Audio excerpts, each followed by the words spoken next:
Edis Adelia dalam waktu dekat ini akan kembali dipanggil oleh penyidik Polda Metro Jaya. Artis berusia 34 tahun itu akan kembali ditelisik soal kemungkinan terlibat dalam dugaan pencucian uang yang dilakukan oleh Ferry Setiawan suaminya. Lantas apa reaksi Edis Adelia atas rencana pemanggilannya kembali?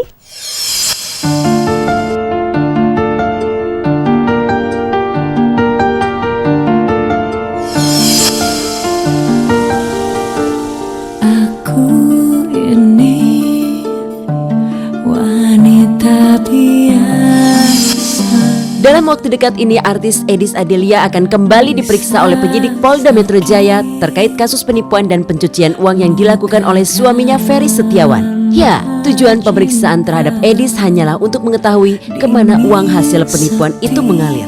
Karena ditenggarai, Edis sebagai istri ikut menikmati uang yang dicurigai adalah dari hasil penipuan yang dilakukan suaminya. Siapkah Edis jika nanti harus membeberkan hal yang sebenarnya di hadapan pihak berwajib? Pemeriksaan seputar tentang aliran dana gitu kan. Ada statement dari orang-orang katanya Edis menerima aliran dana gitu kan. Bisa saya jelaskan bahwa uang yang diterima Edis itu adalah uang nafkah. Uang nafkah dari Ferry yang jumlahnya pun sudah tetap, per tanggalnya pun tetap, katakanlah Rp10 gitu ya. Itu diberikan per tanggal 1 gitu. Jadi nggak ada ini bilang aliran dana, transfer uang jumlah signifikan apapun, nggak ada gitu.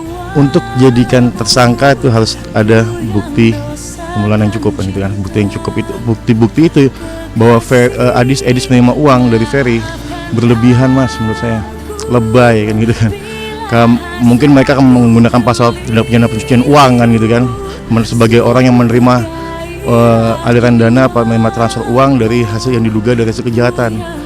Penyidik saat ini masih konsentrasi memeriksa saksi-saksi lain dalam kaitan aliran dana dari Ferry atau FL. Dan dalam beberapa hari ini penyidik sedang memeriksa saksi ahli dari perbankan ya, untuk mengungkap apakah ada pasal-pasal tindak pidana pencucian uang yang dilanggar ya, oleh tersangka maupun orang-orang yang menerima aliran dana tersebut. Sejak itu kau hadir di hidupku. Edis memang baru 2 kali memenuhi panggilan penyidik Polda. Bahkan dalam panggilan sebelumnya, Edis hampir dijemput paksa lantaran sudah 2 kali mangkir dari panggilan. Akhirnya pada 11 November kemarin, Edis datang memenuhi panggilan tersebut untuk diperiksa sebagai saksi. Dari pemeriksaan, Edis mendapat 30 pertanyaan seputar seberapa jauh Edis mengetahui kegiatan sang suami yang kabarnya berprofesi sebagai supplier batubara. Akankah Edis menelan kenyataan terburuk dalam pernikahannya hanya karena masalah hukum yang menimpa suaminya? Saya tidak mau berkomentar, keputusan untuk menikah itu adalah dari diri saya, bukan dari siapa-siapa. Dan saya tidak mau mengomentari hal-hal yang lain, saya ingin fokus saat ini. Kalau bertanya tentang saya bagaimana, saya ingin fokus mendampingi suami saya, mendoakan suami saya. Untuk yang lain saya tidak mau berkomentar, terima kasih banyak ya. Ya wajar dong Pak, kaget wajar ya gitu. Ya yang namanya seorang istri bagaimanapun juga kan ya. Mungkin di sini juga perempuan yang punya istri, coba kalau hal itu terjadi di suami, dan ini kan masih terduga. Ya, saya selalu berpikir positif. Ini adalah fase dalam hidup saya yang harus saya lewati. Yang namanya ini ada ujian di pernikahan saya gitu kan. Pasti ada senang, ada susah gitu kan. Dan saya mencoba untuk menerima ujian ini dengan ikhlas, dengan lapang dada, dan saya senantiasa berdoa dengan sabar.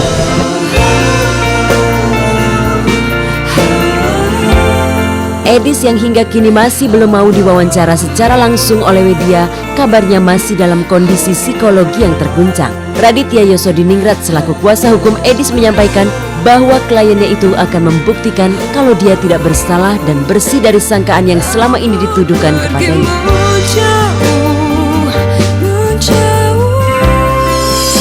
Kondisinya ya, saya bukan dokternya Mas, cuman setahu saya nama istri dan suami dalam ada masalah tapi tetap mensupport suaminya kan. Dia tetap support, dia tetap ada di sebelahnya, dia tetap ya menyemangati suami, tetap kuat lah gitu. Dan Edisnya pun cukup bisa, walaupun ya psikisnya saya nggak tahu ya, tapi sejauh ini masih oke lah, masih bisa mensupport suaminya.